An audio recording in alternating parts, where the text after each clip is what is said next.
anzalas sakinata fi qulubil mu'minin liyazdadu imanan ma'a imanihim walillahi junudus samawati wal ard wa kana Allahu aliman hakima. Ashhadu an la ilaha illallah wahdahu la syarikalah wa ashhadu anna Muhammadan abduhu wa rasuluh sallallahu alaihi wasallam ala nabiyya ba'dah. Allahumma fasalli wa sallim ala hadzal nabiyil karim wa ala alihi wa sahbihi wa man tabi'ahum bi ihsanin ila yaumiddin. Fa ya ibadallah ittaqullaha haqqa tuqatih wa la tamutunna illa wa antum muslimun. Faqala Allah ta'ala fi kitabihil karim, a'udzu billahi minasyaitonir rajim, bismillahirrahmanirrahim, wasari'u ila maghfiratin mir rabbikum wa jannatin arduhas samawati wal ard wa iddat lil muttaqin. Shadaqallahul adzim. Bapak-bapak, saudara-saudara kaum muslimin jamaah Jumat yang dirahmati Allah Subhanahu wa taala, kembali kita memanjatkan puji dan syukur yang setinggi-tingginya kepada Allah Subhanahu wa taala atas segala limpahan rahmat, nikmat dan hidayah yang masih diberikan kepada kita. Salah satu nikmat Allah yang terbesar dalam hidup kita adalah Allah tutup segala aib yang pernah kita lakukan.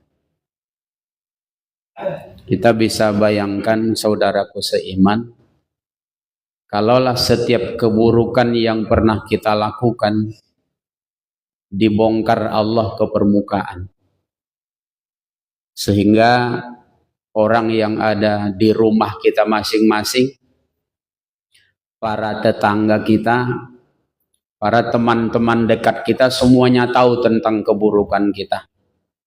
Kalau ini terjadi, barangkali tak sanggup kita memperlihatkan wajah kita kepada orang yang ada di sekitar kita. Oleh sebab itu, kalau kita coba menghitung nikmat Allah itu tidak bisa kita menghitungnya.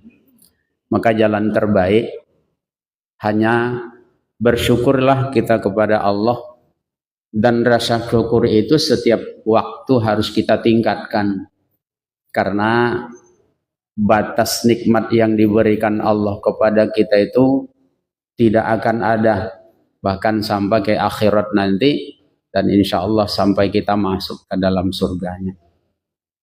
Kemudian bersolawat kita kepada Nabiullah yang terakhir, yaitu Nabi Muhammad sallallahu alaihi wasallam, dengan kalimat Allahumma salli ala Muhammad wa ala ali Muhammad. Mudah-mudahan salawat dan salam yang selalu kita doakan kepada Allah untuk beliau disambungkan Allah.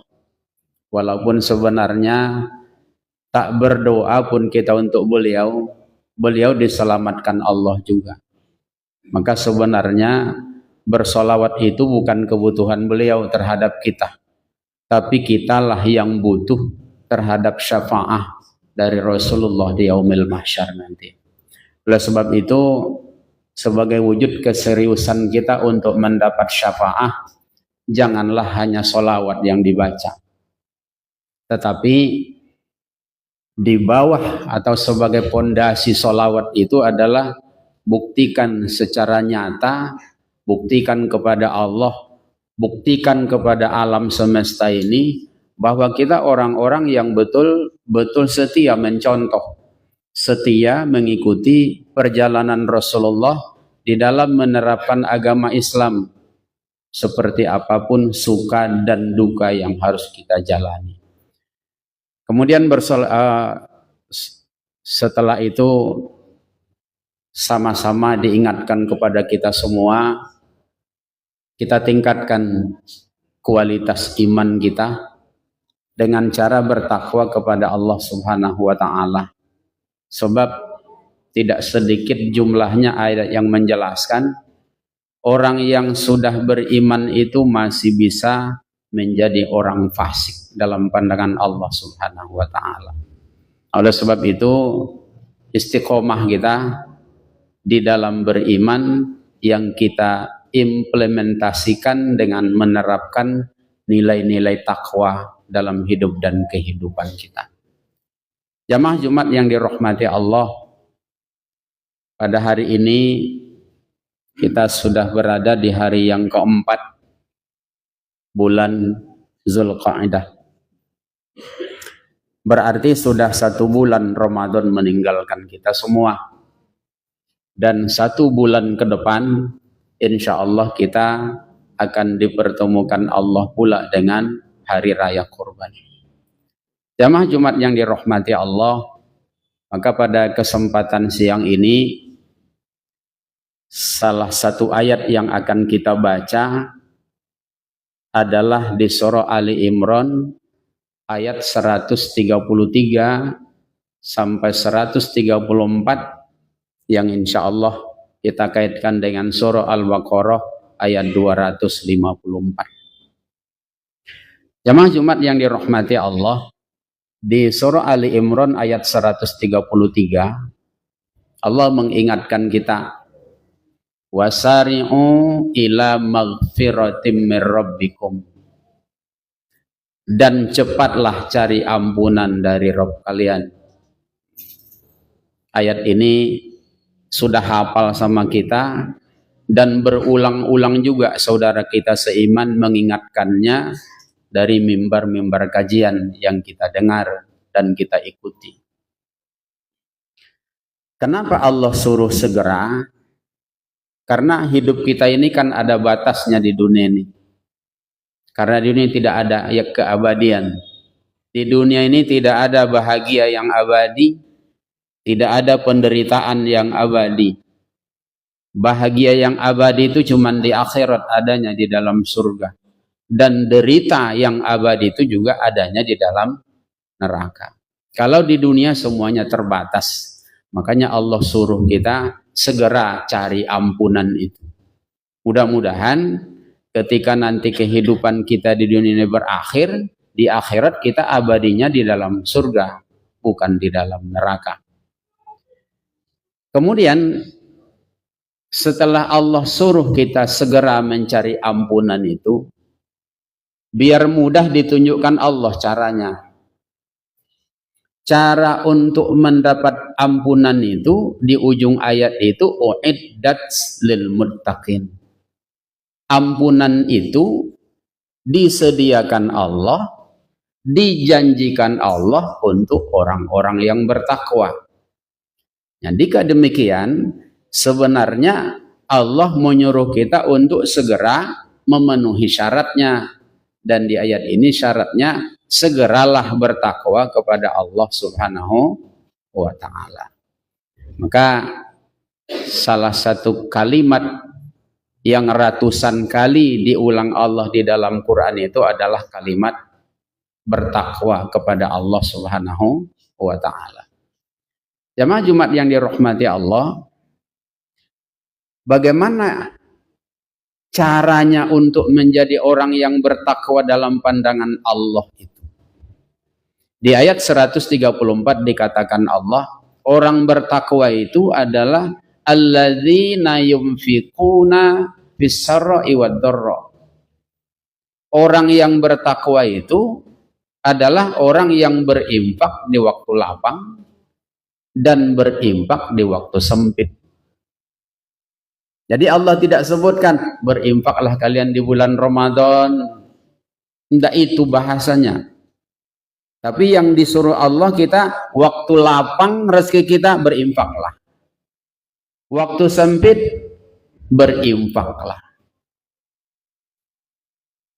Nah, jamaah Jumat yang dirahmati Allah, yang lebih tegas diperintahkan Allah tentang infak ini ada di surah Al-Baqarah ayat 254. Sebelum ayat kursi.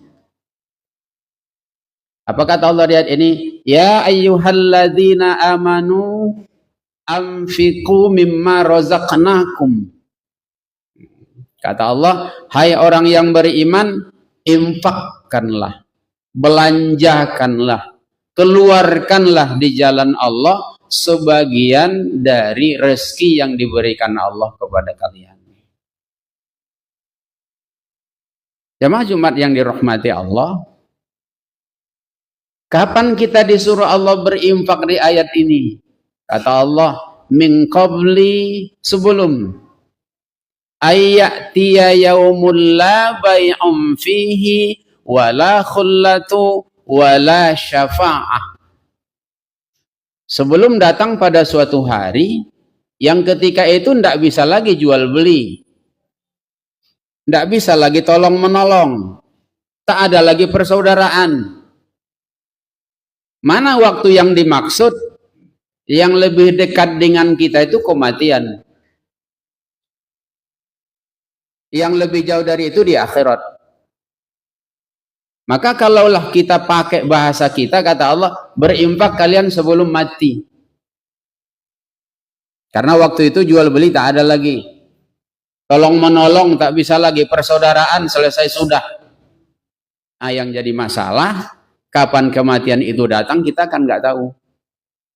Nah, makanya kita kembalikan ke surah Ali Imran tadi, wasari'u, cepat.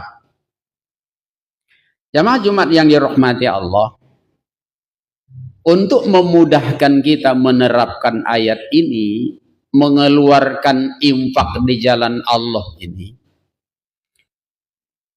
di ayat yang ke-133 Ali Imran tadi, Allah kan suruh kita segera mencari ampunan. Sedangkan untuk mencari ampunan itu harus mengeluarkan infak dari rezeki kita itu dalam kondisi lapang atau dalam kondisi sempit. Jika demikian logikanya, sebetulnya mengeluarkan infak di jalan Allah itu kebutuhan kita. Karena dengan infak itu, dengan mengeluarkan harta di jalan Allah itu kita diakui Allah muttaqin, dan dengan bertakwa itu ampunan kita dapatkan. Maka kalau kita keluarkan infak di jalan Allah, sebetulnya Allah tidak butuh infak kita. Makanya kan apa yang dikatakan Musa kepada kaumnya waktu itu, kata Allah, in takfuru antum wa man fil ardi jami'ah. Kalaulah kalian semuanya kufur kepada Allah, kata Musa, innallaha laghaniyun hamid.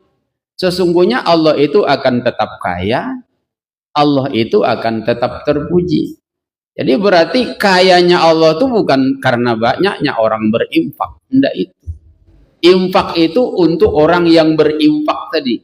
Cuman Allah bukakan jalan untuk sarana mengeluarkan infak tadi sebagai sarana untuk mendapat ampunan dari Allah Subhanahu wa taala. Nah, oleh sebab itu saudaraku seiman, barangkali sudah saatnya kita mengadakan evaluasi. Seperti apa kita mengeluarkan infak dari rezeki yang diberikan oleh Allah kepada kita. Khatib mengingatkan kita salah satu contoh. Seorang saudara kita seiman yang pernah menghitung-hitung rezekinya dan kemudian dibandingkannya dengan infaknya. Salah seorang saudara kita seiman pernah menjelaskan bahwa di saat dia diajak orang ngopi, kalau bahasa kita, yang traktir bayar kopi itu bukan dia, tetapi dia dibayarkan orang kopi, itu masih dihitungnya sebagai rezeki. Itu dicatatnya dalam setiap bulan, itu dihitung sama dia. Kemudian setelah dihitungnya rezeki yang ia dapat, mohon maaf karena waktu itu sahabat kita itu merokok, dibuatnya perbandingan seberapa banyak infak yang ia keluarkan di jalan Allah dan dibandingkannya seberapa banyak dia beli rokok dalam 1 bulan. Akhirnya pada waktu itu, menurut keterangan dia, ketika dijumlahkan dalam 1 bulan bisa dia membeli rokok 450.000 sebulan. Sementara dia cuma mengeluarkan infaknya fi sabilillah hanya 150.000 sebulan. Berarti 3 kali lipat beli rokok ketimbang untuk berinfak di jalan Allah. Ini yang membuat dia semakin sadar, berhenti merokok dan akhirnya memperbanyak infaknya di jalan Allah.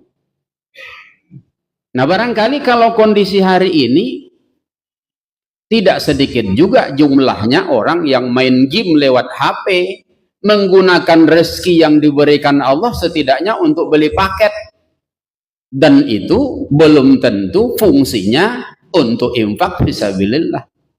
Padahal sebetulnya setiap rezeki yang diberikan oleh Allah kepada manusia itu tujuannya adalah untuk beribadah kepada Allah Subhanahu wa ta'ala. Maka setiap rezeki yang kita pakai itu, ingat, suatu waktu nanti akan diminta pertanggungjawabannya oleh Allah Subhanahu wa ta'ala. Oleh sebab itu, saudaraku seiman, kalau kita berpikir tentang betapa banyaknya rezeki yang sudah kita pakai yang diberikan Allah, maka insya Allah untuk menunaikan kurban sebulan mendatang, insya Allah akan menjadi terasa ringan jika memang kita mampu. Dan menyisihkan sebagian rezeki kita untuk saudara-saudara kita yang ditindas, yang dibantai, yang dihinakan oleh orang-orang kafir di belahan bumi sana, di Palestina, entah di manalah di permukaan bumi Allah ini. Setidaknya sebagian kecil dari rezeki yang diberikan Allah itu bisa kita sisihkan untuk mereka, karena sesungguhnya itulah yang kita tabung untuk masa depan kita. Itu sifat muttaqin pertama di surah Ali Imran ayat 134. Yang kedua, Allah sebutkan sifat muttaqin di ayat itu, wal ghaidha, menahan marah. Barangkali dalam kehidupan kita pernah terjadi, sebetulnya kita tidak punya masalah dengan seseorang, kita tidak mengusik dia, kita tidak menzolimi dia, kita tidak mengambil haknya, tetapi barangkali ada pola pikir dia, ada tingkah laku dia justru mengundang emosi kita, memancing kemarahan kita. Nah, kalau kita ingin menjadi orang yang bertakwa, di ayat ini dikatakan Allah, wal ghaidha, tahan marah. Jadi kalau demikian, orang yang bertakwa itu tidak emosional sifatnya.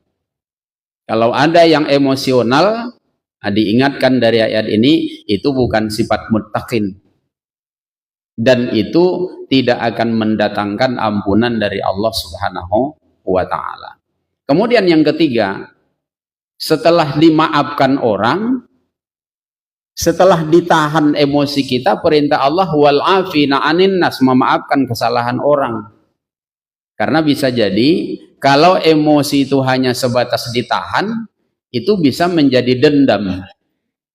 Kita hanya mencari kesempatan yang tepat untuk bisa membalas kejahatan orang kepada kita. Makanya tindak lanjut yang disuruh Allah setelah emosi ditahan, wal afina anin nas, maafkanlah kesalahan orang lain.